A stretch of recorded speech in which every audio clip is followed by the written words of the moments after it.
All right, guys, so let's talk about the AFC North for a second. I want to start off with the Baltimore Ravens. Listen, Hollywood Brown has had a pretty good season. I start him in my leagues week in, week out, but now Bateman is there.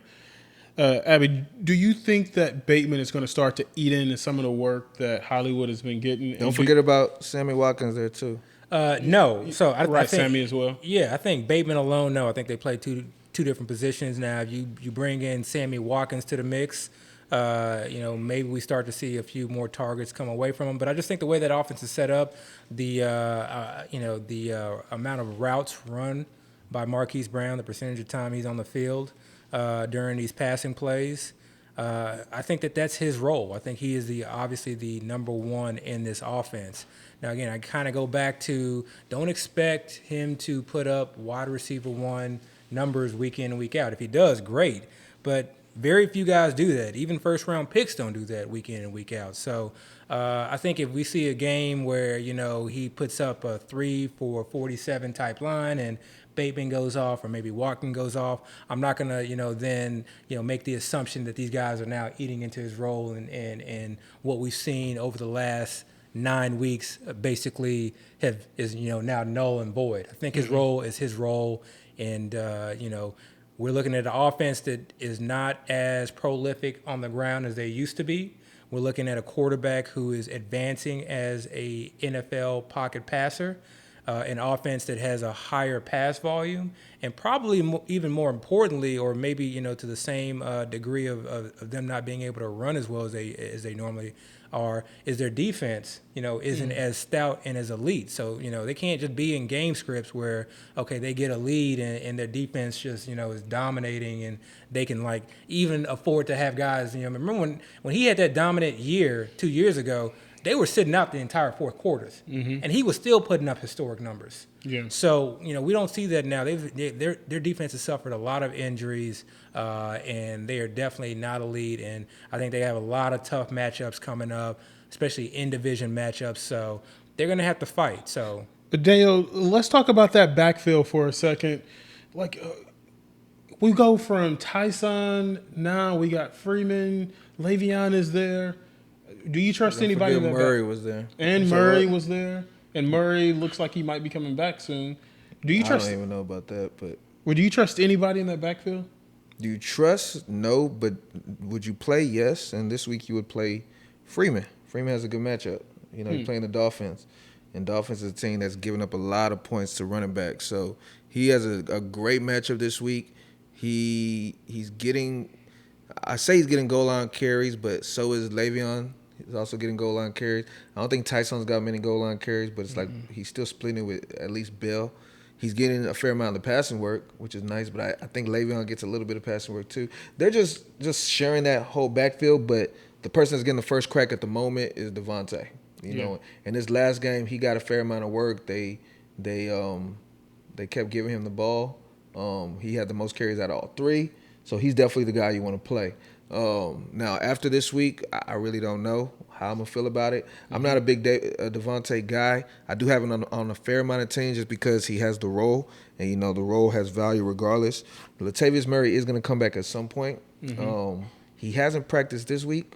I'm not sure if they ruled him out this week yet. Well, they play Thursday, right? he's doubtful. They play Thursday? Yeah, they play Thursday. Then he's pretty much out. He's pretty much out. Yeah, now, if he next hasn't week, practiced, we'll see. But he has to practice first, and he hasn't practiced yet. Yeah. So you might have at least Yeah. 2 more weeks of Devontae. And if you recall, on our last show, which was 3 or 4 weeks ago, I told him, Devontae was the guy that I was kind of targeting because I felt like this late Latavius Murray injury was going to drag out for a few weeks. And he was a guy that I felt like they had the most confidence in that backfield. But the thing about Devontae is, number one, like you mentioned, if anybody's going to get passing down work, and it's not going to be a lot, but if anyone's going to get passing down work, it's going to be him. So that was one reason. 2, to me, he looks the best in that backfield in terms of seeing their holes, being explosive enough, being a decent veteran to be able to sort of kind of make sure that he's getting positive yardage with every play. But when it comes to the goal line, this kind of goes for both Le'Veon and Devontae, who are getting the majority of the goal line backs. Is anytime you have Lamar and you have that Greg Roman offense, whatever running back is there, has a very high percentage of scoring a rushing TD. It doesn't matter who the running back is because every team has to worry about Lamar keeping the ball. They have to worry about Mark Andrews and they got to worry about everybody else, but specifically they have to worry about Lamar. So it's almost as if like whatever running back is getting the goal line touches is literally running through a gaping hole to pay dirt week in and week out. Because So just you have remember to that. spy for Yeah. Lamar just So because he keeps as long as Latavius Murray is out, Freeman is always someone you can slot in the flex without much of any issues. Let's stay on running backs for a second. Dale, are you holding on to Samaje P. Ryan? No, I didn't have much Samaje from the jump though. You know, I'm not a handcuff guy. I did have That's right. I did have a few Samaje Samajes on my team. That's more so because that's when Mixon started to get nicked up, and I was able to scoop him up. But now I'm not holding on to Samaje at all. Mixon looks great to me. Now, you know, that's just how I work. I don't really subscribe to the handcuff. Now, if I was a handcuff guy, Samaje would be a high-end handcuff, a priority handcuff. Because even this last game, I think he scored a touchdown, even though Mixon was playing. So he's still involved. So when I do handcuff, I like those handcuffs where they can at least have some kind of value regardless of the injury status of the starter. But there's just so many plays right now that I would prefer over Samaje, and they're on bye week right now too. Yeah. So it's really hard for me to hold his handcuff during bye Man, week. I'm holding on to him. I'm trying to scoop him up where I can. If people drop him this week, I'm gonna pick him up. I think he's a game changer. And to me, this is kind of one of those unique situations, and it's like psychological because, you know, when you're an opposing defense and you're going against the Bengals, yes, obviously you're aware of Burrow and their high passing, you know, the receiving weapons, but you also have to be very cognizant of Joe Mixon as a player, and you know that they obviously want to establish a run. But if Joe Mixon were to go down, I doubt many defenses are thinking or coordinators are like, okay, we got to scheme against Samaje. So it's almost like he has an easier path. Because now they're more focused on the pass game, and that's why I think we see sometimes that these backups tend to maybe succeed a little bit more, because defenses are less focused on them. But also I think, you know, they've just proven that like he's going to get the in between tackles run, you know, or carries and touches. He's going to get, you know, a good amount of the goal line touches, and you're going to see a fair amount of the passing game work too. Definitely Evans will be involved, but I think, you know, Samaje is just one of those guys who could win you a week. Mixon goes down with any type of injury, any type of ankle sprain, COVID, whatever. Like, he's someone who could be a league winner. Like, he's no different than Tony Pollard to me. He literally is no different than Tony Pollard. They should be viewed in the same breath. I see Tony Pollard a lot more talented than. I don't think P. Ryan is he's more talented. But I don't think P. Ryan's very good. His role is there, you know. So if Mixon does go down, he'll have the role that, you know, you can put in almost the same way. Like I said, we're talking about Freeman. Honestly, in my mind, but to just wait on that, I'd rather go other places at the moment. Listen, COVID has changed the dynamics of fantasy football. We see Nick Chubb now going to be out, tested positive for COVID. It kills a lot of us, but you got to stay ready. We talked about Dearness. Did you end up dropping Dearness, or did you hold on to him? No. I mean, he falls in the same breath as Samaje. These guys I do not drop. The only time that I'm dropping them is because there's something more valuable. I'm not just dropping them to pick up a Zach Pascal or to pick up even an AJ Green. Like, even a Kenny Galladay, these guys are worth more to me than these other, because those other guys I can find, they're a dime a dozen on the waiver wires. These guys show up week in and week out. So I try not to dedicate my resources to guys that I can find on waivers when I need to. You know, I can find a hidden gem when it comes to wide receivers. I can find a hidden gem when it comes to tight end. You know, we'll get to it, but there are a couple sleepers out there, the guys that are emerging right now. We talked about it last episode. We talked about Pat Freiermuth. We talked about Cole Kmet. You know, even this week, I'm starting, the last few weeks I've been now on Troutman. Like, there are guys who are emerging. So you can find guys at these other positions off the waiver, even at the QB in the thing. So when it comes to running back, though, these are the guys that are true league winners. It's hard to find that at the other positions. Speaking of quarterback, Dale, give me a scenario where you would start Baker Mayfield. I'm not starting Baker Mayfield. Give me a scenario. Under no scenario will you start Baker Mayfield. If I had two on my roster and he was a last minute scratch, and the only person I could pick up on the waiver wire happened to be Baker Mayfield, and then I'd still be like, I don't know. Yeah. Nah, I was starting with that situation. But no, I'm not. Remember, I like running quarterbacks. Baker doesn't run. Yeah. I mean, he's That's ran true. this season a little bit, but he's Yeah. not a running Yeah. quarterback. Before this last week, they were what you've seen as a run first offense Yeah. by far. I don't know if this last week they wanted to prove a point to Odell and his dad, but typically they want to run that ball and burn the clock. So number one, it causes less pass attempts because they're running. Number two is less pass attempts because they don't have much time because they're not having those incomplete passes where the clock stops. Yeah. So I would prefer not to play Baker. When you're in a pinch, though, you're in a pinch. And then at that point, it becomes matchups. Yeah. So I will start – okay, so to answer your question, I would start Baker if, again, I was in a pinch, bye weeks, injuries, and Baker, the Browns happen to have a great matchup like against the Bucks or something. Yeah. But I'm not happy starting Baker Mayfield. So let's talk about the Pittsburgh Steelers for a second because I love Najee, but he's still a rookie, and it just makes me nervous having or seeing him have that many carries week in, week out. He's handling, man. He's handling it. He is, but do we know who the backup running back is if he goes down? So right now, a it's Benny Snell. Yeah.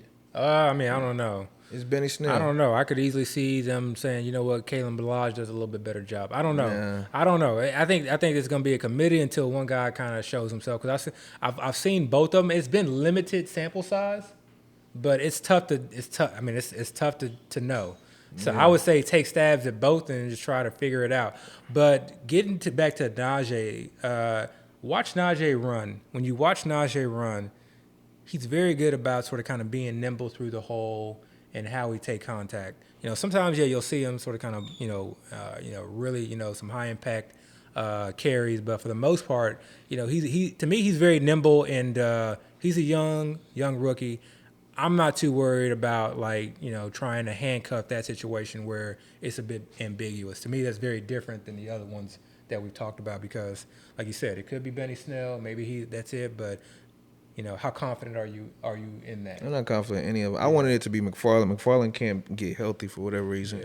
Yeah. It's crazy. We never found out what the injury was that he was dealing with while he was on IR, ever. Yeah. He comes back, and then last minute, before this last Monday night game, he's declared inactive. Yeah. When no reports of him being injured up to that point. So I don't know what's going on with him. I don't like it, So I'm now avoiding Anthony McFarland until I get a lot more clarity. All right, guys.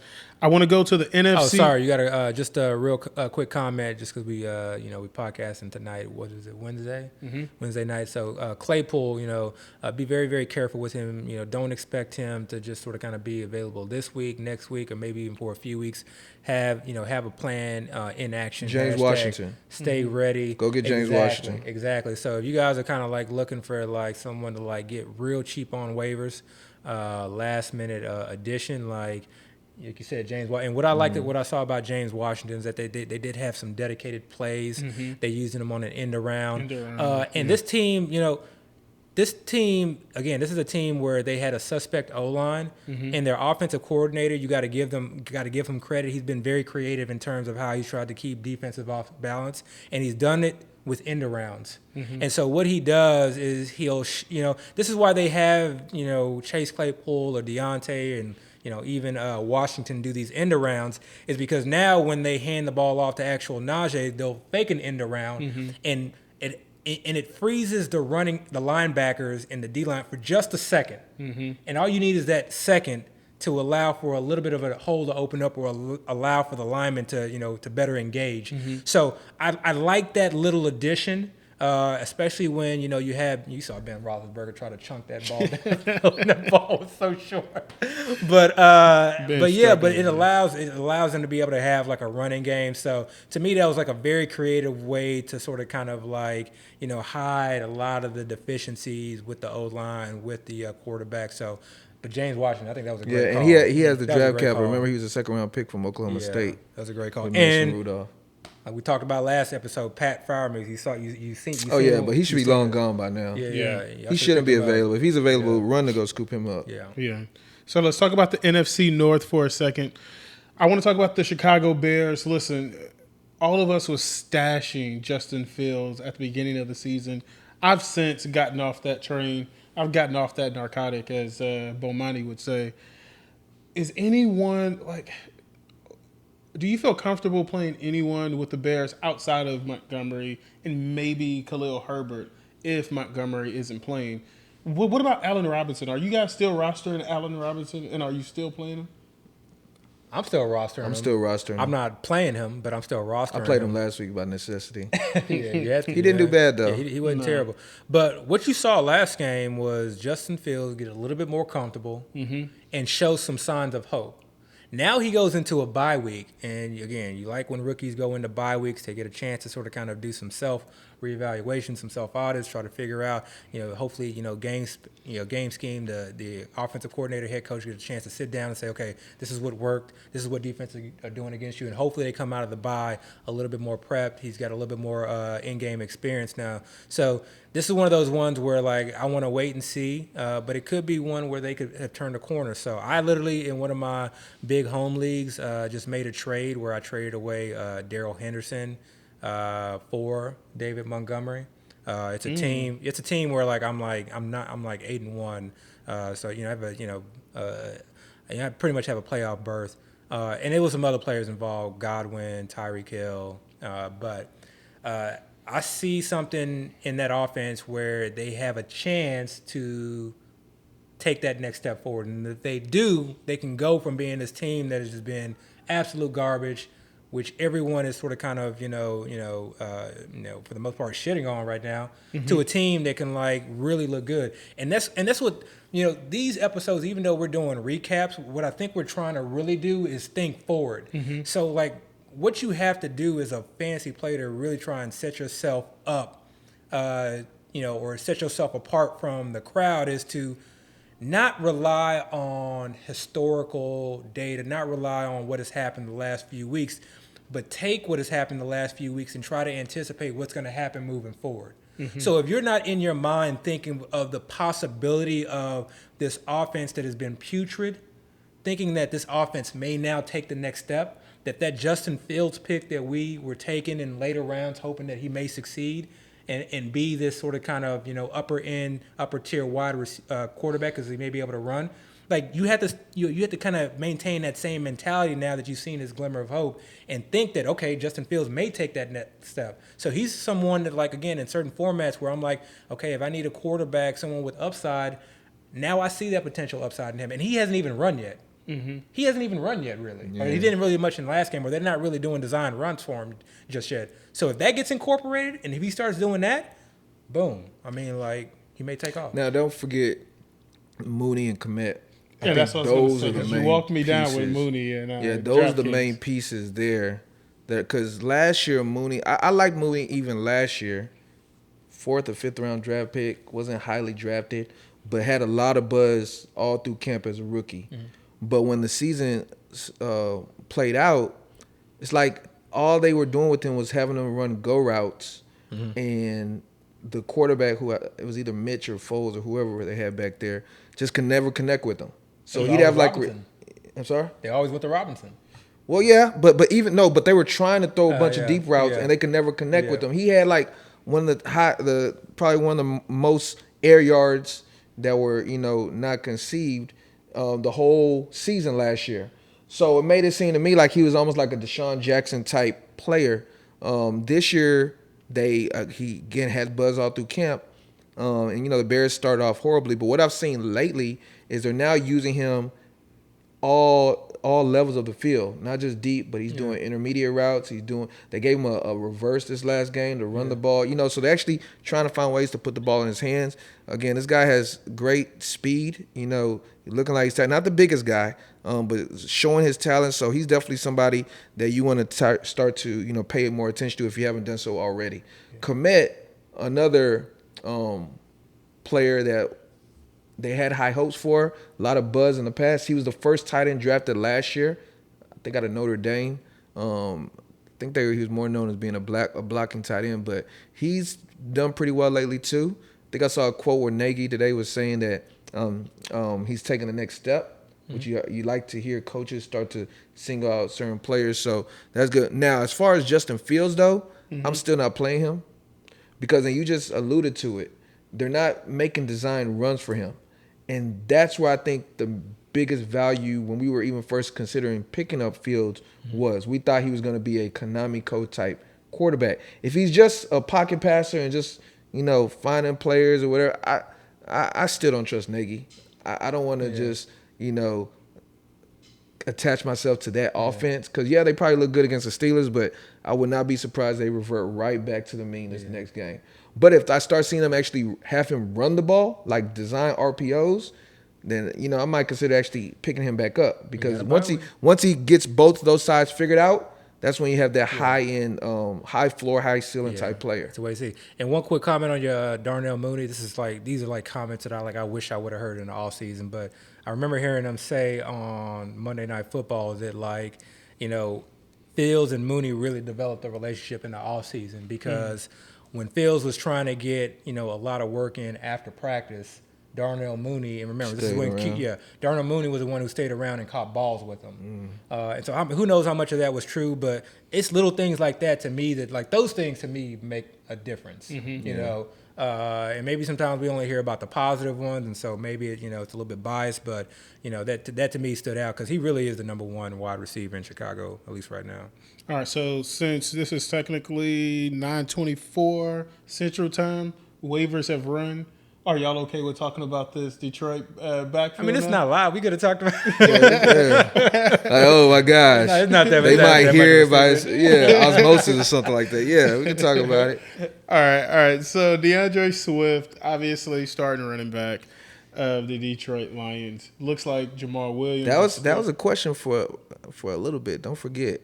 Yeah, no. It was questioning who the starting running back of the Lions were. I wasn't. You told me. I'm talking about in general in the world of football. Yeah. That was a little controversy for a second. Okay, yeah. Jamal Williams banged up, hasn't practiced this week.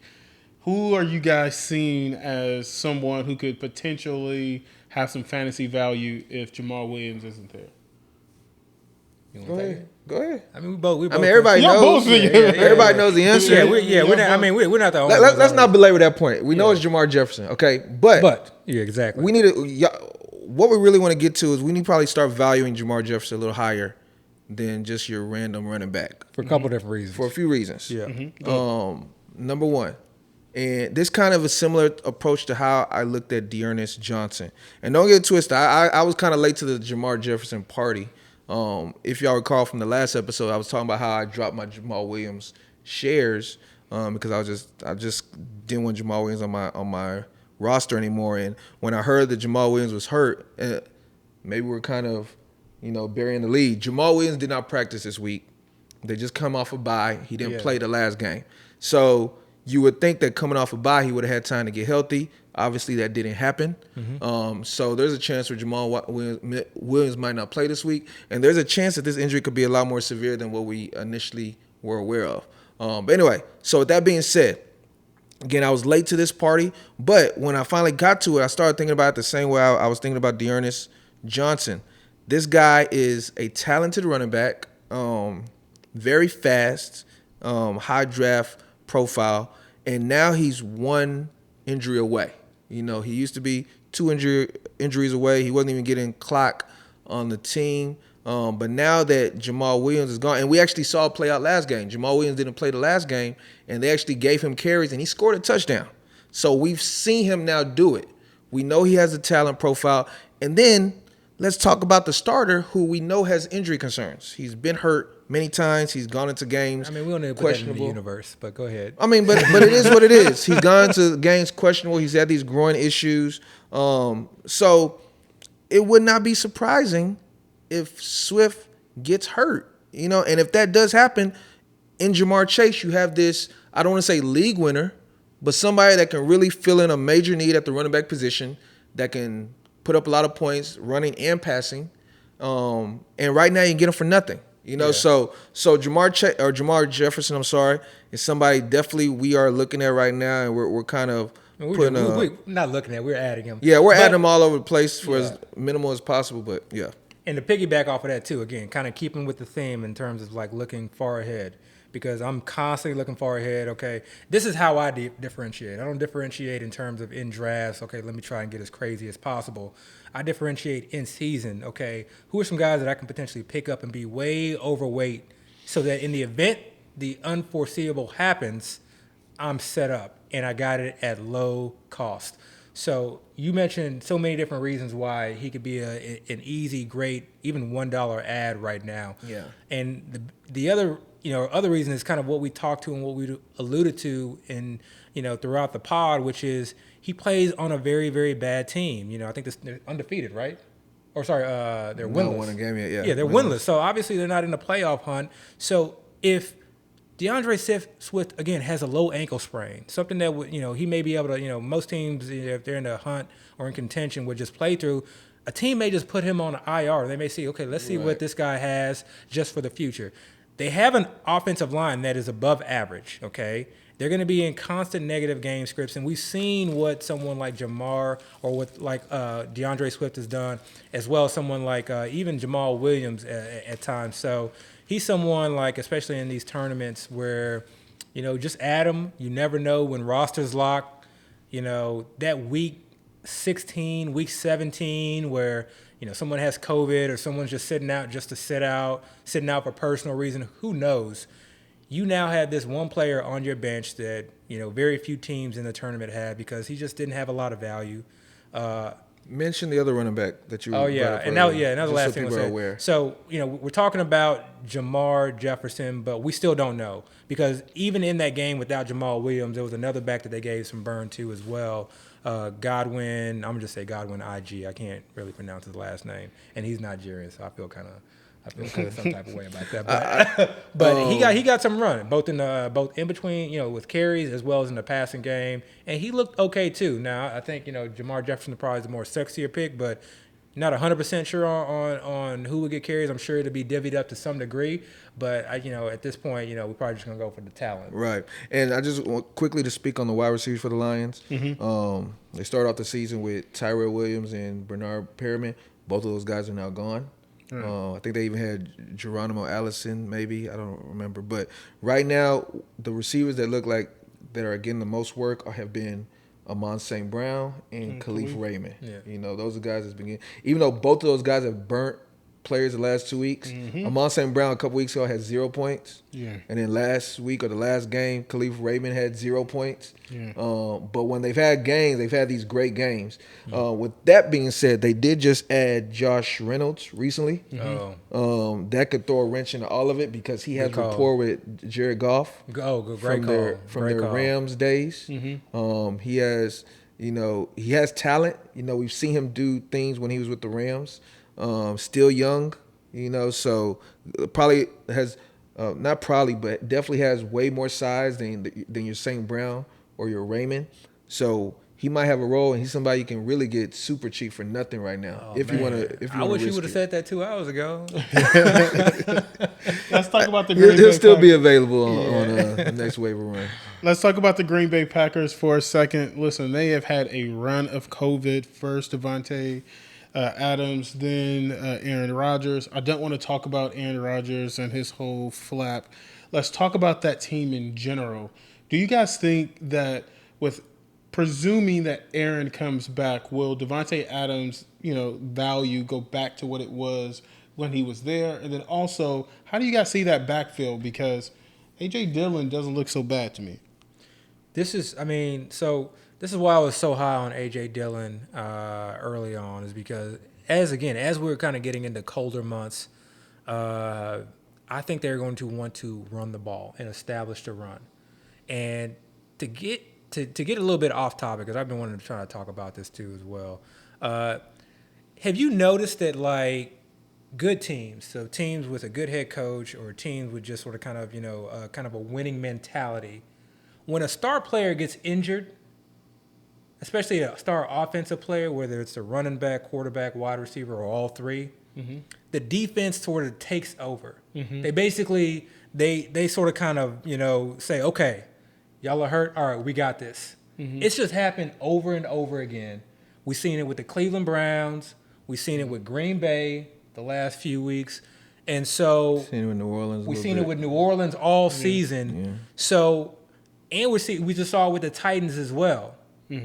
So that's just one thing. So that defense is playing a lot better than, with all the injuries that they've had, and they've had some devastating injuries to the D-line, to the defensive backfield, some really star key players, and they've just performed very, very well.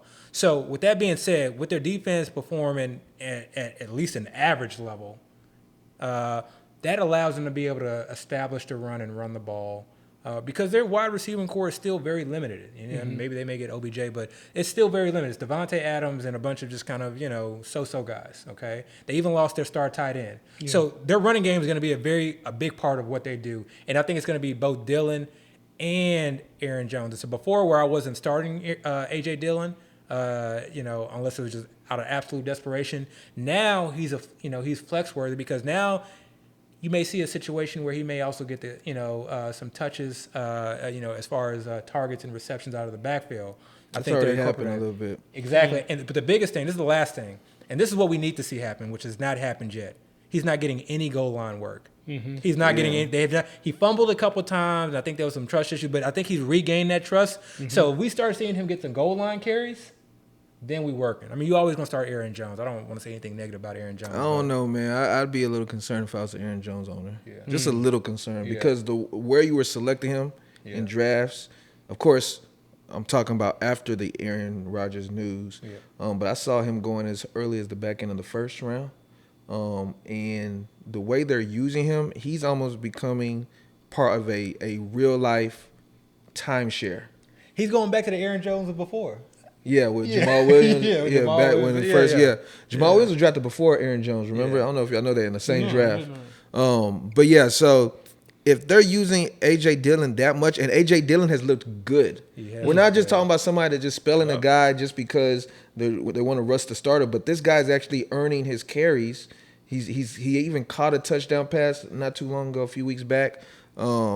He's the bigger back. I mean, that's not the question. Yeah. So I would be slightly worried. Now, we can start talking about contracts down the line and how teams kind of view that and how that kind of determines the decisions they make. Aaron Jones did sign an extension. I don't know if it was this offseason, but last offseason. But I think it was like a 2-year extension. It's something that they possibly can get out of next year. And if that's the case, they have the incumbent right there ready. You know, so you don't know what they're going to do, but A.J. Dillon's look good. He looks like somebody you can put in your flex. And if Aaron Jones, does happen to get hurt, oh my gosh. League winner right there. Yeah, so let's talk about the Minnesota Vikings for a second because, listen, Dalvin Cook seems to be dealing with, I'm just going to say, a legal issue. It hasn't turned criminal yet. We don't know what the league is going to do long term. Are you guys making any preparations in the event that Dalvin Cook goes out or gets suspended? This is fantasy football in 2021. What preparations can you make, though? Man, you got to have medical experts. You got to have legal experts. You got to have people who are well-versed in COVID, well-versed in contracts. And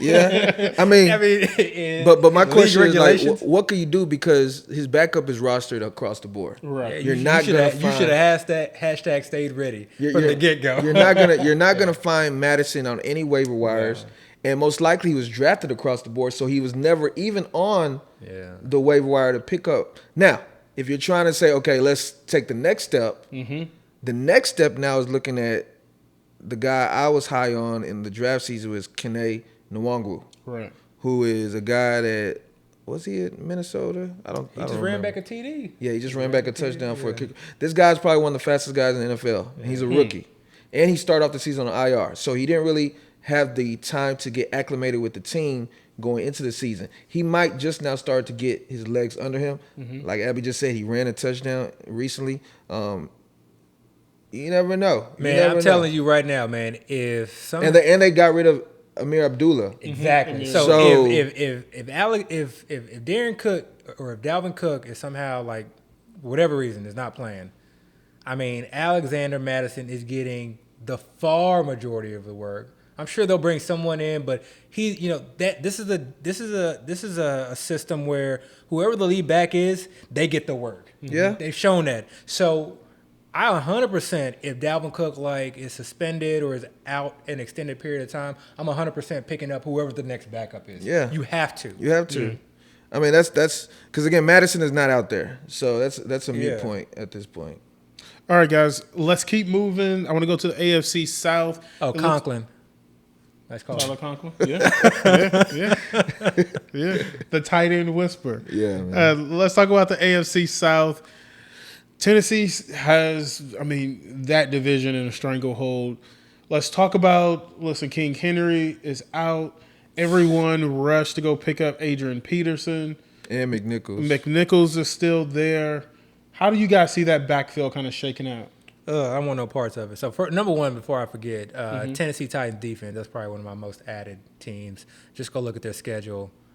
Pretty nice. And again, I just kind of talked about how sometimes, you lose a star player and a winning team has to try to figure out a way to sort of kind of continue their winning ways. And sometimes that means that defense gets stronger. And the defense has just been playing well. They're just very well coached, very well schemed. And sometimes it's just, in the right situation, the right momentum, they can be very elite. And I think they're going to be playing the likes of Jacksonville, the Texans, Miami. So I would only say beware of their secondary.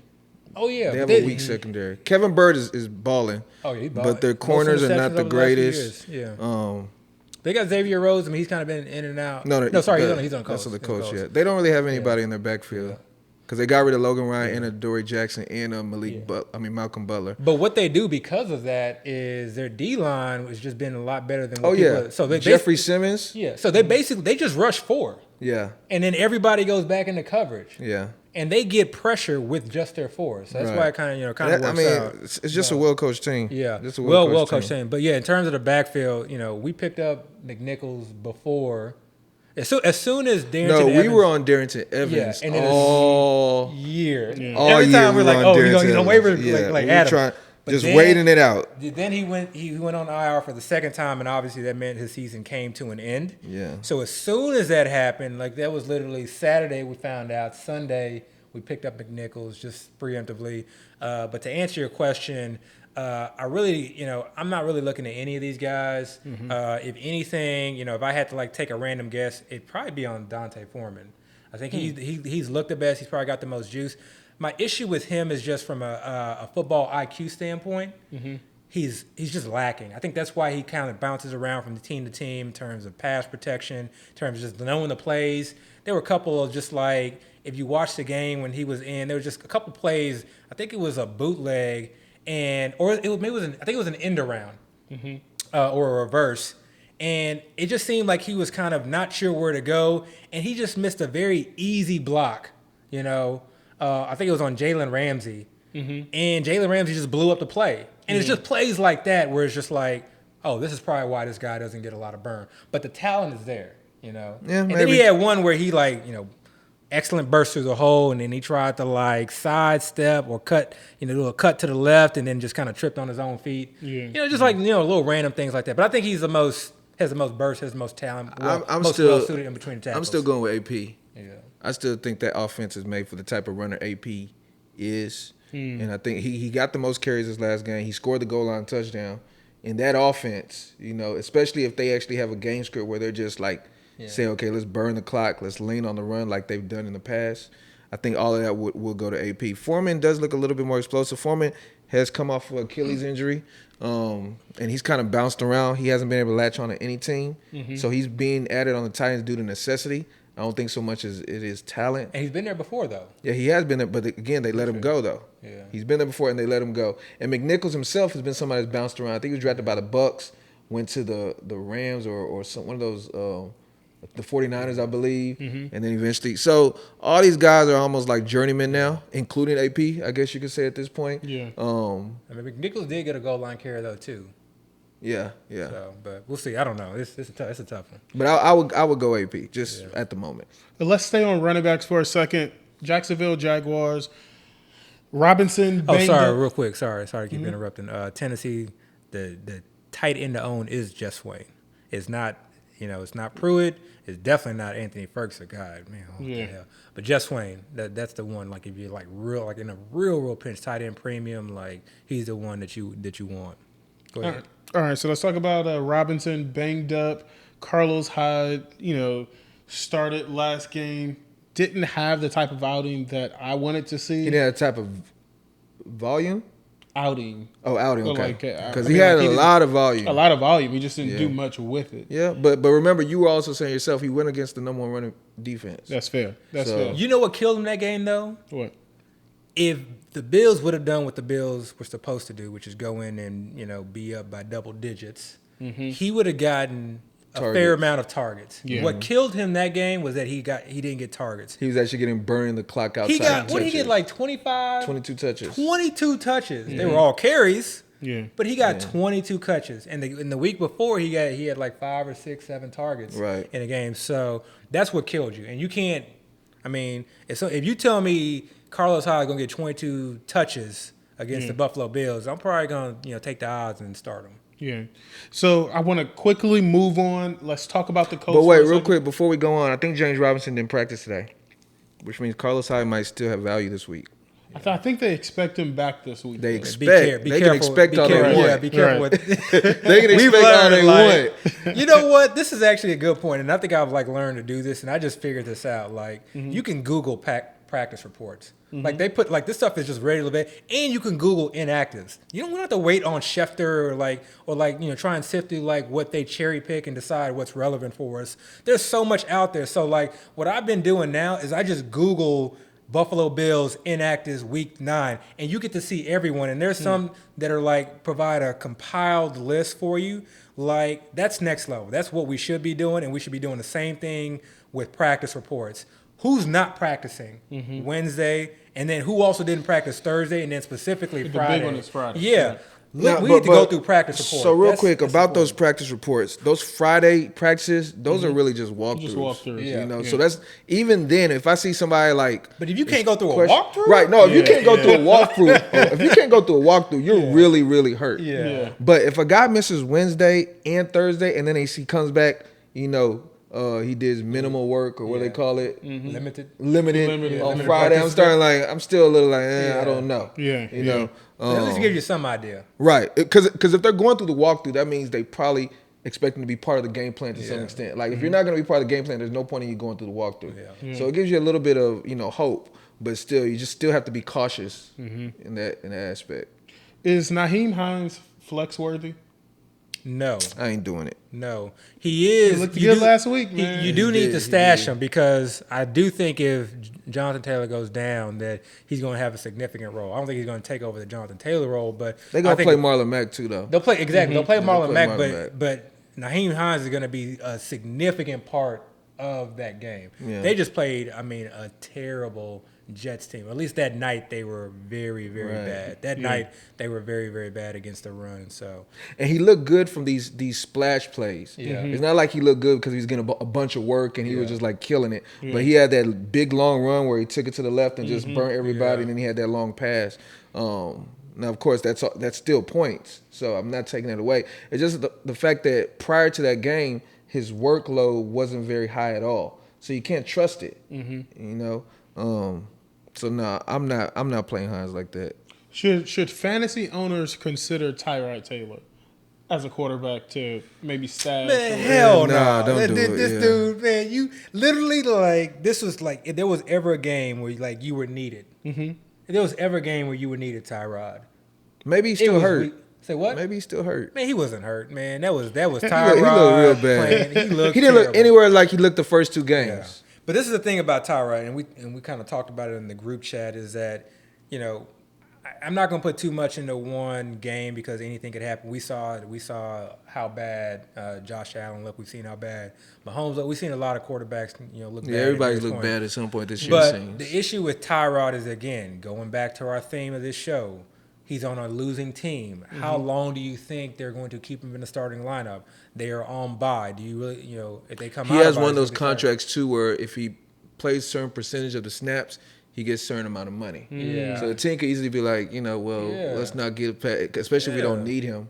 And there's no reason for him to especially play. if he doesn't look that much better than There's Right. no reason for Just him to play the play. rookie, And you you know? know the sad part. This is really the sad part. You bearing the lead with this one, Yeah. Scotty Phillips. Oh yeah. This about we've Yeah. been talking about Scotty Phillips for the last few weeks, and this is probably going to be the episode where we talked about how much Scotty Phillips we added across the board. Yeah, I did. Because the idea of him like taking over the last few weeks again on a bad team where you wanted to look, and there were actually reports coming out that was the plan, is to give Scotty Phillips some burn and to see how he looks, see if he was a future of that backfield.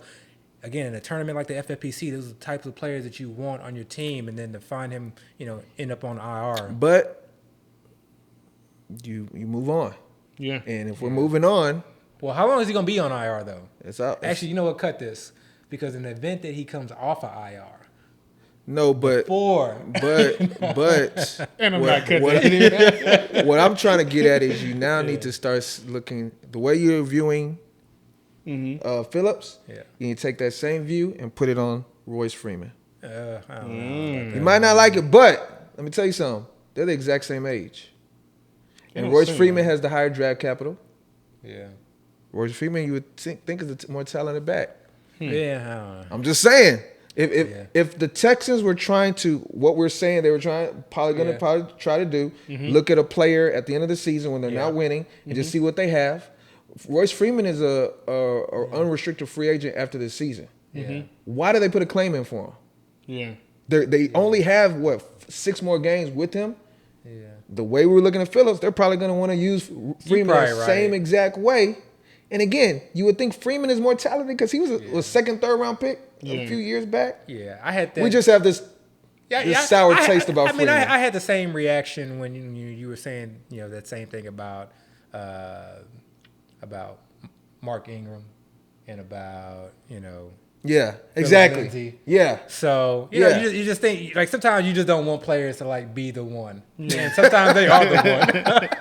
So you're probably right about that. It just rolls. I'll consider it. It just rolls. I'll consider and the it. thing with the Texans, number one, they're on bye week, so nobody's trying to pick them up right now. Yeah.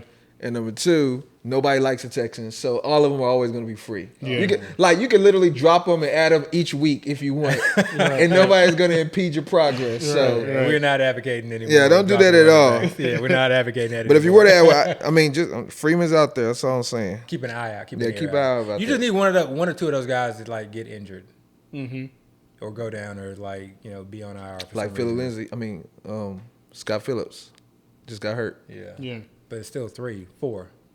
Well, the thing with the Texans, they don't want to have a 2-man or 1-man thing. They want to have a committee. Yeah, so Regardless. just So when avoid. one goes down, it's like cut off the head, 3 more grow type things. So. Yeah. Yeah, just avoid.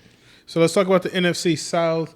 Is it okay if I drop Mike Davis now? Yes. Because it's C. Patterson season. That's the sabotage drop. Where you dropping it and then one of your league mates is like, "Oh, Mike Davis, let me pick him up," and then they get in the pinch and they start him. You like, yes. You know, I be doing that. No, yes. I do Are we that. gonna do that with Kenny Galladay? Yes. I don't do that so they can play him because if they're smart they wouldn't play him. But I guess that's a good point. But I do that because I want to throw somebody out so they can try to pick him up and drop somebody. I want to see who they're gonna drop. It's like I'm throwing bait out there. Oh man, that's like next level. I need to start. That's the That next was level of my always game. next level, Yeah, that's man. next level. It's always Who next can I drop? I'm gonna drop all these sabotage players. One of the biggest questions in fantasy football and managing a team is who to drop, bro. Yeah. Like that's Yeah, something that yeah. nobody ever talks about. Yeah. Because you have all these players. Because here's one thing. It's this psychological issue we all have is when you have that guy that in week 1 or week 2 are these high like waiver ads because they had this crazy game to start the season off. Yeah. How long do you hold that player till you realize, you know what? That was a one-off. It's not happening anymore. tough. But it's hard because once you've seen it once, you can't just let him go. Yeah. It's tough. Like It's tough. you like, nah, it might happen again. Well, who you Yeah. dropping this week? I already named it. I'm dropping Kenny Galladay. He was one guy that I dropped in Well, FFPC. I dropped players all through the season. So, like I said last episode, I dropped my Jamal Williams. That I was a did big drop one. some Robbie Anderson recently. I should have dropped him a week ago. I think I put that inside the group chat. I was like, Yeah. I am out of the Robbie dropped some Anderson Robbie business. Anderson. But I'm out. But Count now me PJ out. Walker is going to be starting for like the next Did 5 to 6 we talk weeks. about the Washington football team? Yeah. Okay. I want to get back to that in a second. Like right now. Too. But wait, P.J. Walker's going to be starting. And Yeah. P.J. Walker played with Robbie Anderson at Temple. Oh, did he? Oh, yeah, he did. Didn't he, right? He did. But Under Robbie the same just looks offense. bad. I'm just saying. But yeah. He does look bad, but who knows? I mean, Robbie may out. look bad because of his bad quarterback. I told y'all, Sandro. Yeah. He was like, I was saying, But don't PJ buy it, Walker, don't believe it. hey, don't sleep. PJ Walker looks pretty bad too. He does look bad. But going back to the Washington football team, Mm-hmm. to bring up who we were dropping, I was dropping Seals Jones. Yeah. Logan Thomas practiced last week. Oh yeah, I He was dropped supposed him, to come off from IR this week. Yeah. Logan Thomas.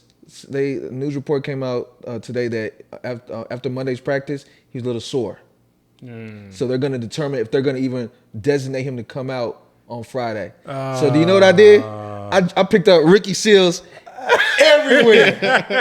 and you know what's crazy? He was available everywhere. It's like everybody all felt like, you know what? Logan Thomas is back. Yeah. I don't need this guy. Yeah. That's a good one. Added him everywhere. Oh, y'all didn't know about that? No, we didn't. Oh, that's great then. Convenient that you waited until Right, now. right. I didn't know y'all didn't know. Right, it's I didn't know y'all didn't know. He waits till after waivers. I didn't know. Hey, I didn't know y'all. I thought y'all were on top of that one. But yeah, Always trying to get. I just want to mention that. Yeah, Though. always trying to get in the bench, even over us. Right. Don't think that we any different but from y'all. I added him on my main event team. I tried to. You did? Yeah, I tried to. I think So if you would have looked at it, you would have saw it. I did see that. I thought that was an accident. I thought I did that on accident. I took him off. You took him off? I was like, why is he here? Oh man, yeah, that's why I added him. Oh, man. So Let's you tried talk to do- about the New Orleans Saints, man. Listen, how long is Sean Payton gonna just bite the bullet and just start Taysom Hill, man? Like he just needs to start Taysom. He's the best quarterback. Man, y'all on that got it. roster. Y'all might have don't to know. just realize that maybe Sean Payton sees something that we ain't seeing in Taysom Hill that he just doesn't Oh, like. yeah, absolutely. Maybe it's just that simple. I completely agree. So, again, we said it for the last few pods. Like, the Saints have an excellent defense. They have an excellent offensive line. They have a very, very good run game. And they're just going to clock manage and go old school football and try to win games that way. And they've been doing a good job. I think they're on borrowed time, man. They are, but At but some they're point, doing it. it's just This the is floor is gonna fall But out. guess on what? Sean Payton knows that the rest of the NFL and the rest of the general public is aware of what his roster looks like. People really aren't looking at defensive players. They're not looking at the offensive line. They're looking at quarterback and wide receivers. So they know Michael Thomas is out. They know Drew Brees is injured. They know he had injured wide receivers. So they know not to expect much from him. If he gets this team into the playoffs, he gets to say, "Look what I did with this team." Yeah. That's all he's trying to anything do. can happen in the playoffs. That's all, too. and that's all he's trying to do Yeah. is get this team into the playoffs. So if he feels like Trevor Siemian gives him the best, then he'll do that. Now I think Trevor Siemian is just a ticking time bomb because he's just shown us that in the past. And I think if you want to go old school, I think Taysom Hill may provide you a little bit better. Then Then he just better call Cam. option. Like call Cam now. Yeah. So Cam can be practicing now. Yeah. Learn whatever he needs to learn. So when you finally are just fed up, you don't have to go through this whole process Now, of I mean, getting the person there. Hill was coming off of a concussion, and I know people were saying, okay, why was he in there doing other things when, like blocking and running routes and stuff like that? But who knows? I'm going to hold on for one more week, see what happens. Did they lose this last week? They lost this last They week. lost right? this last week. How many games back are they from the Bucks? Like, Shouldn't be that. I would that think it's many like a games game or back two because because they the beat Bucks the lost Bucks. twice Yeah. as well. Yeah. So I'm just trying to think for them to get in the playoffs. You think they can overtake the Bucks? They They're have a good 5-3, chance. so- They have a good chance of making the playoffs in that division. If they don't win the division, are you saying they can get a wild card spot? Oh yeah, absolutely. They don't need to win the division. And remember, there's an extra spot this year, so Yeah. I don't think they have to win the division to make the playoffs. Extra spot was last year too, right? This is the second year they're doing it, right? This is the first year they're doing No, it's the it. second year. Oh, is I it? can't remember. Yeah, it was. It's the second year. All right. Yeah. With the Saints, let's not get past or ignore what we were talking about before we started recording with the running back situation. Yeah. With Kamara being hurt right now, which is what we're hearing is maybe high ankle sprain. I've seen a report where they said it was a knee injury. I don't know. Y'all know how I feel about injury reports. All I know is he didn't practice today, which means he's most likely hurt. The severity of it, we don't know. Times like this are the best times to make your moves. Yeah. Because there's so much ambiguity around it all, nobody's rushing to make these drastic moves. You can really think about how you want to approach it. Yeah. And, the first thought, Kamara injury, everybody says, okay, well, Ingram is the guy. and I get it. Ingram's a guy. The problem with Ingram is most likely he's been picked up everywhere. So again, what do we have to do? We have to think about that next guy. At the moment, who's the next guy? We really don't know. We were talking about before we started recording Tony Jones. Why? Because to start the season, Tony Jones was the direct handcuff to Kamara. That's what we assumed. And it actually was playing out that way. Unfortunately, Tony Jones got hurt, an ankle injury, what you were saying.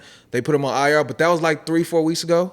I was saying earlier that, it should be close to time for him to possibly come back.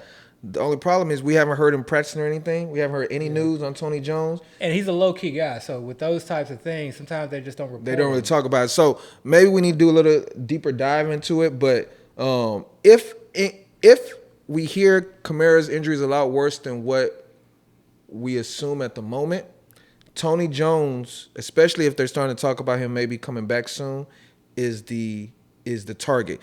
If Tony Jones is not the target, for whatever reason, we all need to do a very deep research dive and to figure out who the next guy is. Because that guy is going to have extreme value, and that guy is totally free right now. You can't wait on players like this. We know the type of offense the Saints run. Ingram has been a tank. No, I think 2 years ago he was hurt with the Ravens. But besides that, Ingram has been pretty healthy. But anything can happen. And he seems to have new wins since he's gone back. He does. But can he handle a full workload? I don't know. A full workload? Yeah. For like a game or two, probably, but they're not going to want him out there an extended period of time. Yeah, especially if they have playoff aspirations. Yeah. They want to keep him as fresh as they can, as long as they can. So yeah, if it's Tony Jones, great. If not, we need to figure out who that next guy is. Speaking of fresh, is Chris Godwin banged up? Yeah, foot injury. So if Chris Godwin is banged up, it looks like Antonio Brown is banged up as well. Yeah, he's still out. Who's gonna fill in that role in the receiving core? So there's several guys that can fill the role, and you forgot to mention Gronk too. Gronk has not come back here. He's having back issues, which they signed or they added a Darren Fells to the practice squad, former Texans, former Lion, that they're gonna hope He potentially got a mercy release. Yeah, exactly. I like that mercy release. But they're going to activate him to the active roster soon, which probably is not that great news for Gronk. But anyway, going back to the receivers, you have Scotty Miller, who's been on IR, who he's talking like he wants to come back, who has this great rapport with Brady. Seems like they've had these great plays where Brady's hit him deep. So he's an option. Small little white guy. You have Tyron Johnson. Yeah. Is that how you say it? Ty? Yeah. It's Ty Johnson. T. Johnson. Yeah. This guy is somebody that was a great college producer. Was drafted late.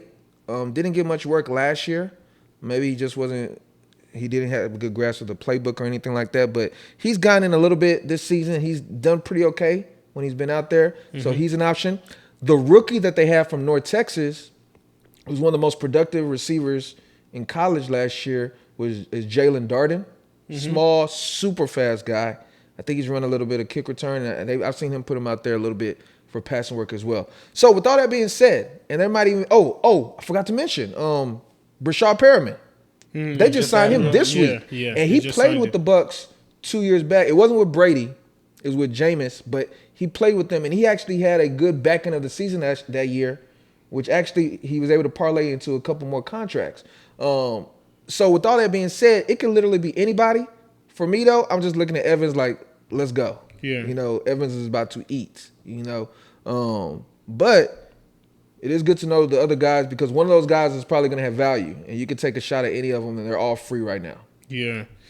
Yeah, I mean, I don't know.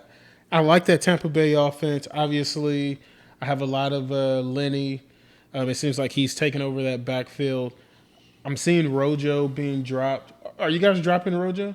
No, I'm adding him. That's an offense where I want the lead running back because if Fournette goes down, then it's Rojo's job. Yeah, and you're in an offense that is near the goal line. He's a one injury away player, basically. Yeah, they're in the red zone multiple times a game, and he has big play capability. Yeah, he can break off a 60, 70-yarder in that offense. So I've seen him dropped a few times. I mean, if you got to drop him, you got to drop him. But He's an ad for me in many situations. Yeah, I didn't really have many shares of him in the first place, but I've tried to scoop him up a few places here and there when I've seen him. I can't find any news on Tony Jones. It's not gonna be out there.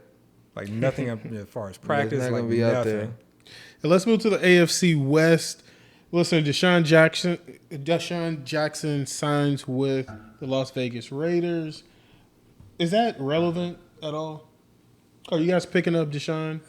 I think it's relevant because obviously, given the loss of Henry Ruggs, they were looking for someone to fill that position. Deshaun Jackson asked and requested for a release from the Rams for obvious reasons. That's a winning team with Super Bowl aspirations. He felt like he wasn't getting enough time there, so I'm assuming here, but I'm assuming that when he talked with them, he talked about having a meaningful role. And so Ruggs, he wasn't someone where he was like a must-start flex or a fixture in my lineups. But, Deshaun Jackson has not gotten hurt this year. And when healthy, when given targets, that he can still get open. And Derek Carr, the last few years has been throwing it deep. And so I do see that as a part of the offense. He's someone who's kind of worth a stash where if you're in a bind and you need someone to kind of give you some upside, I'm not opposed to just trying to see what it is, but he's not a priority ad for me. All right. Yeah. Well, the point that you made, which I totally agree with, is the fact that he did request to be released from the Rams because he wasn't being involved as much. So you would think the next team he chose, he would try to make sure that was a priority. So, and also on top of that, none of the Raiders receivers, unless you want to consider Darren Waller a receiver, but none of them have really taken a hold of that wide receiver one position. Honestly, the best one out of all of them has been Hunter Renfrow. Yeah. Hunter Renfrow is a strictly possession, Volume. Intermediate move the chains type receiver. He's not somebody that you're going to expect to go deep. He's not somebody you expect to play the role as your wide receiver one. Even though Deshaun's not that either, but Deshaun, he's played that in the past. We've seen it. He's older now, but he's still a scary threat on the offensive side of the ball. And let's be honest. I mean, it wasn't like Ruggs was like playing better, but he's still like he hasn't he's nowhere near what his number one Right. or what they expected. So you have a vet in Deshaun who can get open. Right. He's not going to have a lot of the issues that Ruggs had as far as separated and from DBs. you would also think he's motivated to some extent. Yeah. Just for the simple fact that he didn't like how things were being played out. He made a call like, I don't want to be here anymore. Let me go somewhere else. Now that I'm somewhere else, I'm going to show y'all what I could have been for you all. And yeah. So this is the first week that I finally started to sort of unload some of my Peyton Barber shares. Are you guys still holding on to him? Man, let him go. So this is the thing with some of these guys, and this is with fantasy football in general with a lot of players, week 6 through week 7, this could be like a must-add player. Get him, start him if you can. And then week 9, week 10, this is an easy drop player. And for me, it was a couple of different reasons. I think John Gruden being fired was a huge one because John Gruden basically had Kenyon Drake in his doghouse. Right. He did not like Kenyon Drake, and that's why you saw Peyton Barber get run. And you could hear it in the press conferences when they would ask him about, okay, how's Kenyon Drake going to fill in for Josh Jacobs? And then he would just start talking about, oh, well, Peyton Barber this, Peyton Barber that, et cetera, et cetera. So now Gruden's gone. This new coaching staff, as you see, much prefers Kenyon Drake. So if Josh Jacobs goes down, it's going to be Drake. So right now, Barber is actually a good example of what I was referring to earlier about that player to drop, the player that had that great week. So you've seen it, and then you have this hard time deciding when you can drop him because you're still kind of keeping hope for that type of performance again. But here's the thing with Barber, and he's right as far as how the new coach probably tends to prefer Drake. But not only that, but Barber has been a healthy scratch, and Jalen Richard has been the one that's actually been playing the running back 3 role. Now, it might be due to a little bit of special teams. I'm not sure. But, you can't – because Jalen Richard started the season on the IR. So he wasn't even available for them when they brought in Barber. So it could be a situation where even if Jacobs gets hurt, Drake gets hurt, it ends up being Rashard that becomes the main guy, not Barber. So Barber has almost 3 injuries he has to get through now. So no, I'm letting go of Barber. So let him go. Yeah. All right. So let's talk about the Kansas City Chiefs. I think that they're going to turn it around. I want to speculate a little bit. What would the Chiefs look like if Odell decides to go to Kansas City? No different. No different. This is not an Odell issue. This is not an issue that their wide receivers aren't that good and it's just they only have Hill and Kelsey and teams are taking them out. That's not an issue. This is a Mahomes issue. Watch Mahomes play. He is missing, he's being erratic in the pocket. He's missing wide open guys in the intermediate routes, in the flats. He's not taking what the defense is giving them. And they're just not running the ball the way that they should. Teams are just basically saying, and everyone's been talking about this, and we mentioned this, I don't know how long ago. Teams are, too deep safety. No, we're not letting you do these play action passes and set us up to, throw the ball over our heads. No longer. Work for it. Yeah. Work for it, Matriculate the ball down the field. Take these dump offs. Yeah. Dink and dime on us, okay? We'll take that. He doesn't want to do it for whatever reason. And then he's missing guys, that are just wide open in the middle of the field. There was one play where, he just threw a bomb into, triple coverage to Tyreek Hill. And Kelsey's just in the middle of the field, and his head just, goes, looks behind him. Is he could have easily, and it was like a 15, 20-yard game. Yeah. It wasn't even like it was like a 5-yard flat. He's addicted to the big play. And you have to, they haven't had a bye week, so sometimes I think that helps out as well. But this can only go on for so long before coaches are like, look, do this. Or before a player is like, okay, this is just not working. I'm looking terrible. So this is just one of those situations where this is a bad quarter for them. But I do anticipate things to improve. I anticipate them to, you don't have to have a great running game to get balance. You just need to run. Okay, whether or not you're very successful at it or not, just run. Take what the defenses are giving you, and the defenses are giving you these little dump offs to the running backs. These short and intermediate routes. If they're only rushing 4, and you need to run a couple draws or or run in between the tackles a little bit more often, then take it. And I think they will move to that. But again, we're assuming here, but this is just usually to me the par for the course for NFL teams. Defenses catch up. Offenses become aware, they adjust, and then things kind of revert back to what they were. He's too talented. They have too many talented weapons. They have a very offensive-minded head coach who obviously has a long and extensive history in the league of succeeding on the offensive side of the ball. They'll figure things out. I think Odell's going to help him out. I think he'll help out that offense just because he's another threat. Besides Tyreek and Kels, Hardeman doesn't scare me. And he has super speed that should scare every defense, but I don't think anybody really cares. They don't even really give him that much work. Demarcus Robinson, who shouldn't be somebody that teams should be scared of, gets a fair amount of work. And then Byron Pringle's been showing pretty well lately too. Put somebody like Odell on that offense. Yeah, I know defenses probably haven't had to pay attention to him as much as of recent when he's with the Browns, but for what I've seen, he still looks good. He still can get open. Drops have been an issue. I don't know if that's due to motivation. Remember, Randy Moss had a lot of drops when he was with the Raiders. But if he goes there and he's rejuvenated, I think he can really open up that offense and make them exciting again, because I think I was hearing on the telecast, they're not exciting anymore. You're not seeing any – Mahomes is trying – but in the past, it didn't feel like they were trying. It just felt like everything was always open.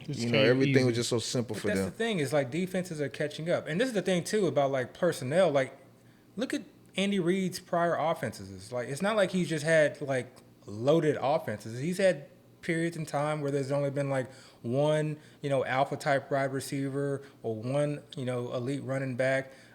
Even before Mahomes in Kansas City. Yeah, but this is the greatest offense he's ever had. Going back to the Eagles' offenses with Donovan McNabb. Yeah, but what I'm saying is he's succeeded. I don't think their issue is a player personnel standpoint. No. I don't think that. First of all, I don't think their offense has an issue.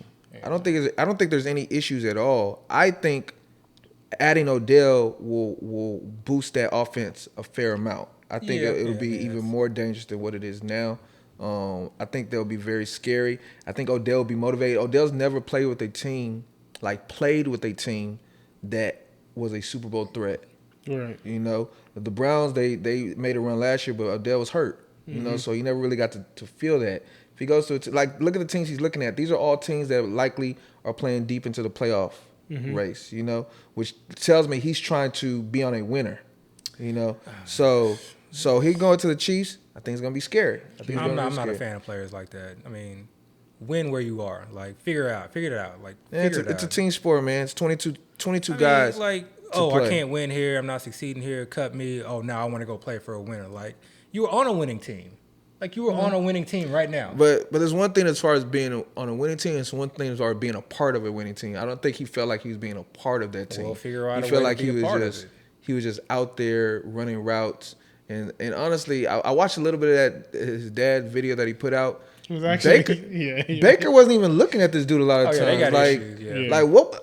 I never knew they had this tension. Maybe they did, and we just weren't aware. But Baker just was just totally, almost like I see you open, but nah. Let me look at somebody else. Also, real quick, Edward Helaire, he came back to practice today. Right. Yep. You know, so he might be coming back soon, as early as this week. So. Time to drop Gore if you picked up Gore. Oh yeah, I dropped him across the board. He was a hope and a dream. Speaking of running backs, is Eckler receiver running back one this season? Is he going to finish as running back one? No. You don't think so? He hasn't looked good the last week or so. He's still up there though. Like he's still giving you production. He's up there because by everybody's default. just getting hurt. Yeah, everybody's getting hurt. But that's part of it though. I mean, and I think the running back one is healthy. actually Jonathan Taylor. Yeah, but do you think Jonathan Taylor is going to finish the way that again? Because I think Nyheim Hines is actually eating into his work a little bit. I don't think so. I think Jonathan Taylor's really I think he's coming into his own now. Yeah. I think he's going to be kind of scary too because that speed he has, he can catch the ball when needed. He's a workhorse back. Yeah, all that talk about Wentz not throwing to the running backs. I keep telling people it's not. Forget about what a quarterback did in some offense on some other team. It's about what the quarterback is going to do in that offense. That offense and the offensive coordinator and the scheme dictate what the quarterbacks do. Yes, some quarterbacks may have a predilection to in that offensive scheme to maybe want to like a Phillip Rivers maybe want to check down a little bit more. But if the offense puts a priority on passing to the running backs, second, third reads, or setting up screens or routes out of the backfield, and that's what the offense does. So, But going back to Eckler, I think I don't think he's going to finish running back number one. The great thing for him, he's been healthy, so he obviously is going to have a chance to do that. Because again, it's just like you said, he's the last man standing almost. So I'm not worried about Eckler. What I am worried about as of now is these Charger receivers.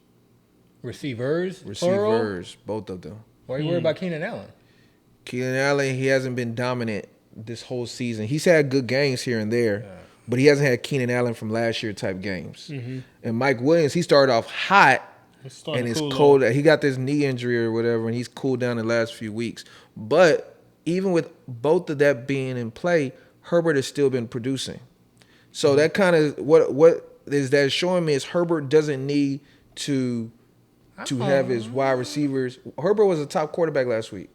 Yeah, I mean he's had some good weeks, but he's also had a few bad. No, he's weeks. had every quarterback has said does. But he's had quite a few. Every quarterback has said does this year. I think he's maybe had like 2 or 3 duds this whole season. Where's he ranked overall in FFPC? But I don't know. I'm not worried about Keenan. Keenan Allen was drafted in the 3rd round for the most part. Yeah, and he's so look at who in the 3rd round has really. I mean, a lot of these players have warts. So I mean, we can go through a whole bunch of them. So that's what I'm saying. If you're comparing them to the other wide receivers there, yeah, okay, maybe he's okay, but there's better than pretty much all of them. But there's later receivers that were drafted later that are like Cooper Kupp, which is doing better than all these 3rd round guys. Yeah, so I could probably pick out all these guys and say they've been a little bit of an issue. But specifically with the Chargers, those 2 guys worry me. Again, Keenan Allen was drafted very high. You expected hopefully the type of production he gave you last year, which he really hasn't shown like that. And Mike Williams, who had initially shown like that, has fallen down to earth dramatically. Even the tight ends, at first I was thinking it was Jared Cook's job. Donald Parham was getting a fair amount of buzz, but now they're even using Steven Anderson. So they're even having multiple tight ends they're using. I think one of the tight ends was injured last week, if I recall correctly. That may have been why he was getting a little bit more run. But it would have to be Parham because Cook played and Steven Anderson played. Yeah, no, I think it was Steven Parham Anderson scored a touchdown. So yeah, but the Chargers offense, I mean, the Chargers still winning, which is a good thing you can say because Chargers in the past have had trouble like winning consistently. They always like miss out on the playoffs by like a game or two. This year, I think they might actually make the playoffs, which would be kind of cool for them. So for me, I think Keenan Allen has been pretty good. At least I don't know, based off of his game logs. I mean, starting from week 1, 13 targets, 8 targets, 12 targets, 11 targets, 9 targets, 5 targets. The workload is not the issue. 13 targets. I'm not talking about his target. I'm talking about his actual production.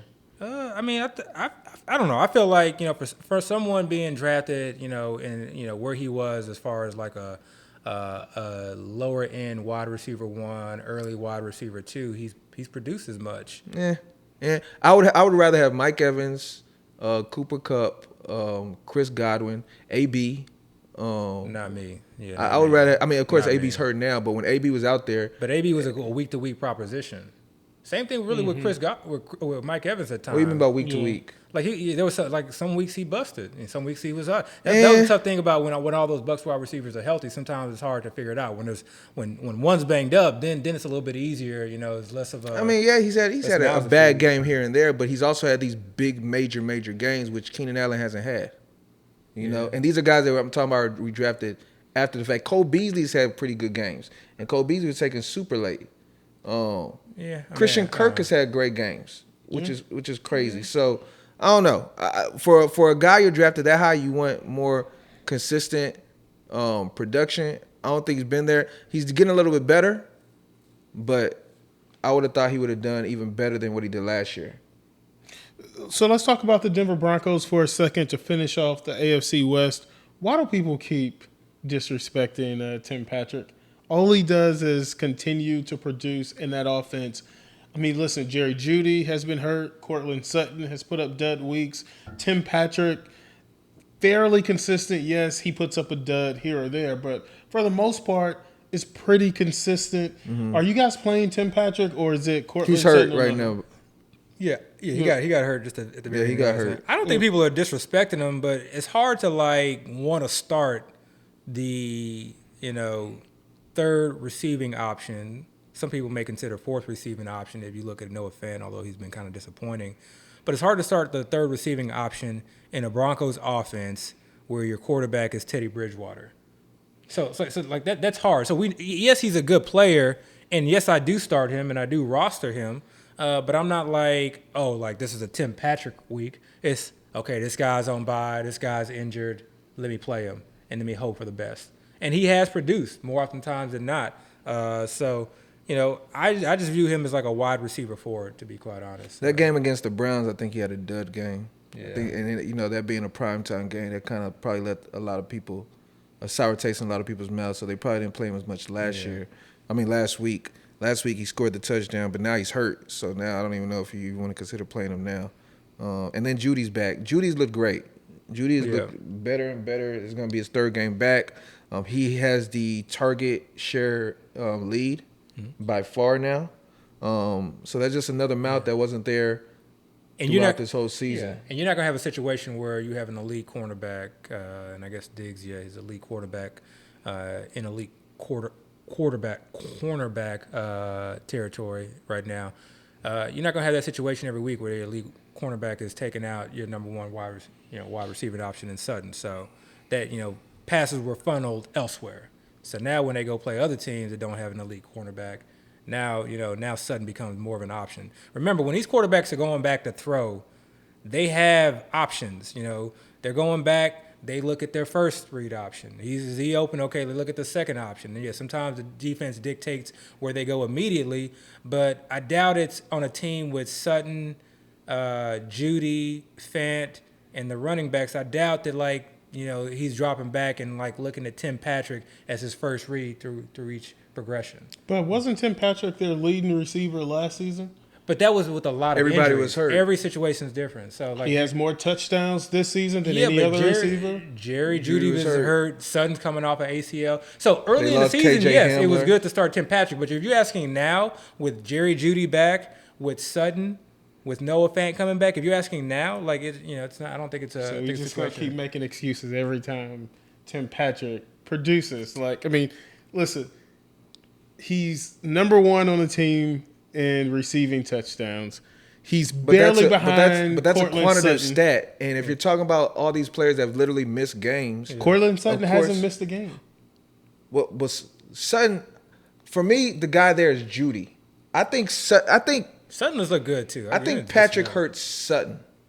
Honestly, if they have their full complement of options there, Sutton is going to get the number one cornerback, like Abby was just saying. But between all of them, Judy I think is the main guy. And now that Judy's back and he immediately is taking the lead in the target, even the first game back, he had 4 targets, which is the leader on the team. I think that's where it's going to really hinder Patrick's numbers. Now, of course, it's to be determined, but yeah. All right. So let's move to the last division, the NFC West. Arizona Cardinals. Chase Edmonds is banged up. Listen, Connor, I mean, he's already poaching goal line touchdowns anyway. Yeah. Is there anyone else we should be considering in that backfield outside of James Conner? Yeah, Benjamin obviously is going to be a sexy name. I think he's kind of been a dynasty guy, someone that people were high on last year as well. And so he's probably going to be pricey too if you tried to get him off of waivers. But like we've kind of talked about, in other situations, it's always next man up. So, Connor is not someone who has been shown to be able to stay healthy throughout an entire season. I also think it's a situation where I don't expect Connor to just kind of take over all the work. I don't think that's what they want from him. I think they've seen him successful when they've limited his touches, when they've been smart about it. He's looked fresh, and this is a playoff team, and I'm sure they want him during the throughout the playoffs. So, for me, I mean, you could see a situation where Eno may, very well just take over the Chase Edmonds role, completely, if not, 75% of that role. So, I think he's definitely a must-add.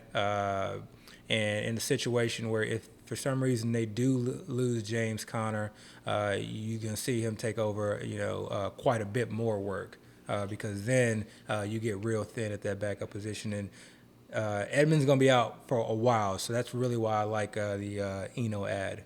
So, of course, if you're listening to this, by the time y'all listen to this, everybody's already aware of Eno. Eno's not going to be on any waiver wires anymore, Today's waiver run or last night's waiver run was the one where everybody that wanted Eno, that was your opportunity to get him. Now, with that being said, Eno did not start the season as the running back 3 for the Cardinals. The running back 3 for the Cardinals going into the season was actually a guy by the name of Jonathan Ward. Not the most talented guy whatsoever, but going into the season, he seemed to be the guy that they trusted the most. Eno, this is Eno's second year. I think he was drafted. He came from Arizona State. Great statistics in college.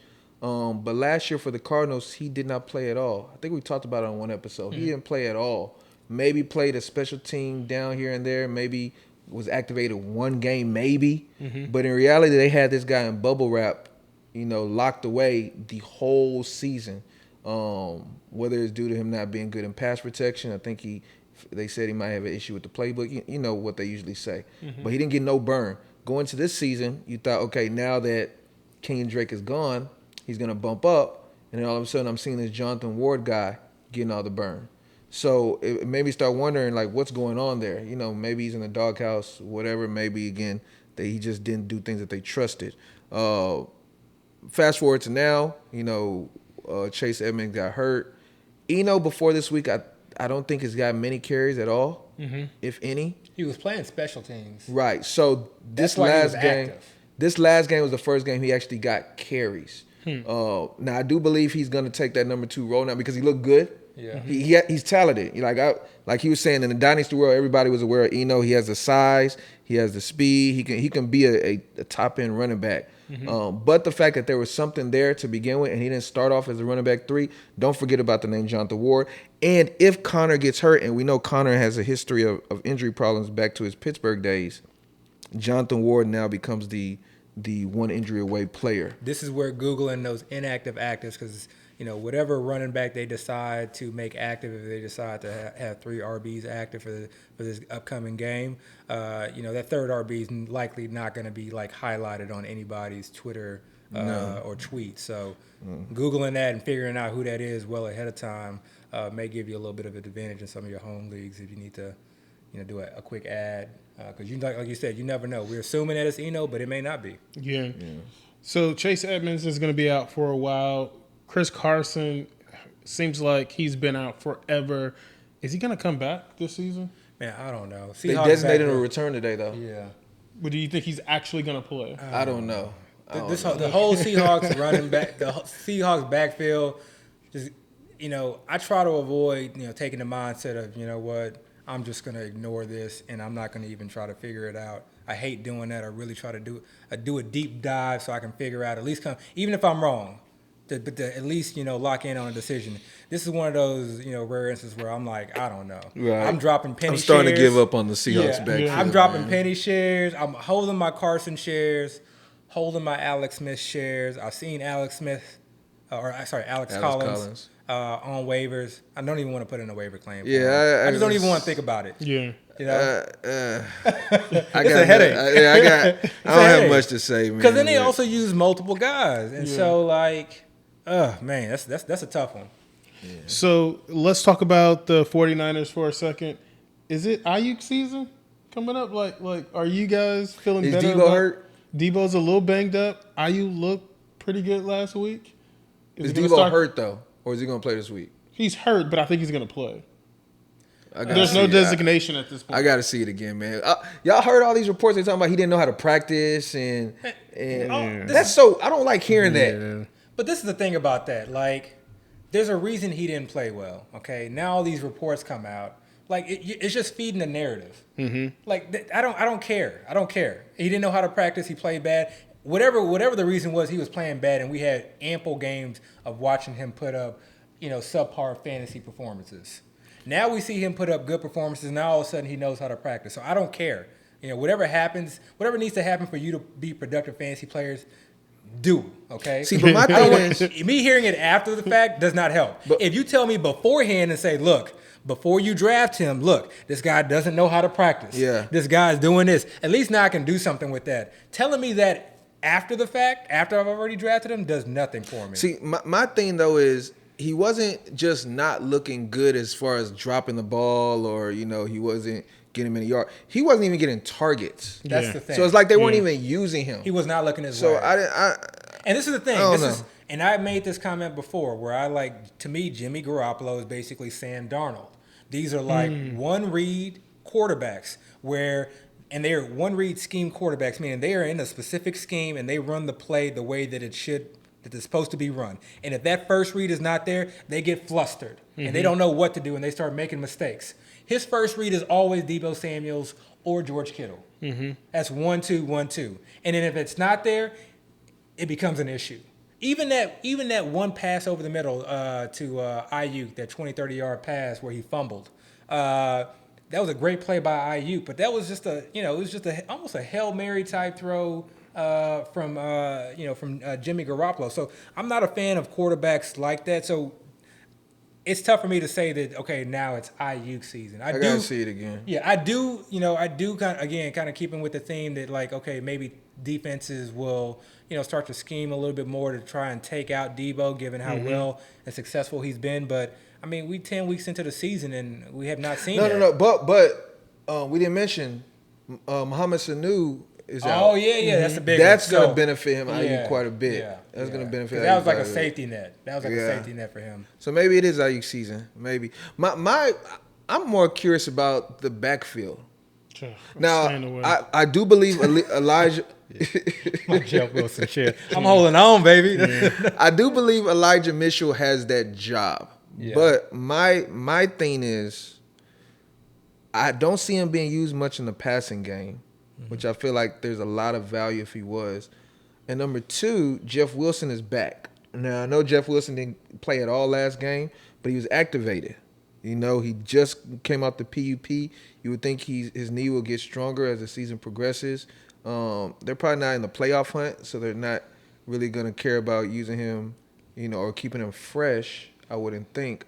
But, you know, Jeff Wilson's a guy a lot of people stash, including us. Mm-hmm. Great talent, great skill set. Jermichael Hasty is somebody it seems like they're using a lot more in the passing game.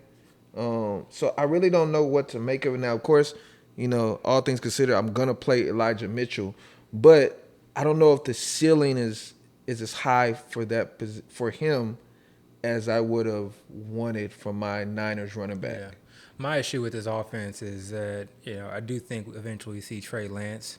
And I'm just hopeful the next time I think that's coming in a few weeks. Yeah, I hope the next time we see Trey Lance, it's better than what we've seen thus far. Because if it's anything like what we've seen thus far, we're not getting what we were hoping for preseason. And it's going to hurt everybody in this offense, I think. So we'll see. We'll see. So let's talk about the last team in the NFC West, the Los Angeles Rams. I mean, they're going for it. They are gunning. They're going for it. If you have anyone on the Rams offense, are you just starting them? I mean, Robert Woods looks good. If you got Cooper Kupp, you got to start Cooper Kupp. Darrell Henderson looks great. I think the answer is yes, maybe. I think the answer is yes. Yeah, everyone. I mean, I'm not. No, Tyler Higbee is not a must start. Van Jefferson. I mean, who else do you have other than? I mean, there's plenty of people I would start over Tyler Higbee. He's like just, who? Like somebody you would have drafted later. Oh, Firemouth, yeah, Firemouth. Cole Kmet. I started Albert O last week. I'm not over starting him. Kmet over Tyler Conklin.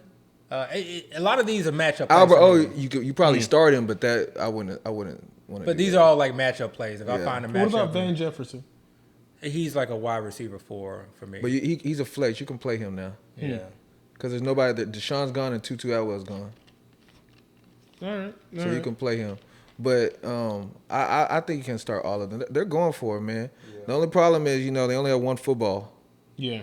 You know, so not everybody's gonna eat every single game. But this is the thing about that offense. Okay, we saw the first week where that offense was really kind of put to a test, where the Titans Titans were kind of unique because they only rushed 4 and they were getting plenty of pressure without much of any difficulty. I mean, they were just blowing up that offensive line, only sending 4, and they had everybody else back in coverage. So, you know, do teams take that same blueprint, and do we see a situation? They can take it, but I don't think they can do it. I know. You know, that's the problem. Yeah, but what I'm saying is, you know, teams now kind of get tape of what's worked on that offense, and so do we see a situation where now we sort of we've seen like, you know, the Rams offense be pretty dominant for a good half of the season. Do we see that trend now where defenses start to adjust and start to sort of kind of really stymie them for a period of time? So, I mean, I wouldn't be surprised to see them kind of, you know, maybe, you know, not be as prolific as they've been. And they haven't really, to me, been like amazingly prolific. But that's that point you just made there is the reason why I think they can and they will, because I feel like they haven't even hit their ceiling yet. Yeah. I feel like they still can be better, you know, and if they get better, that's a scary team. Not to mention the fact that they're trying to dominate on both sides of the ball. You know, they're not just trying to outscore you, they're trying to shut you down too. That team's going for it. Yeah. If I was a Cowboys fan, that would be the team I'd be just kind of paying attention to, like, see what's going on there, because that's the biggest threat to my Super Bowl hopes. Not even the Bucks, the Rams. I'm still not sold on Stafford being that guy. I don't like how he works the pocket under pressure. It's just not.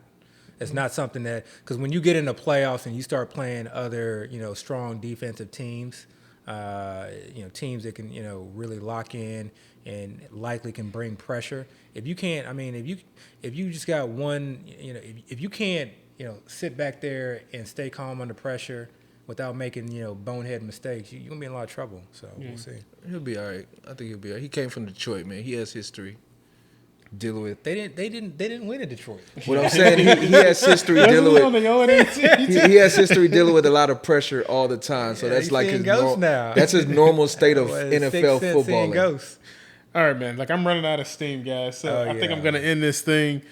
All right, guys. Like, this is, I guess, what our third quarter episode.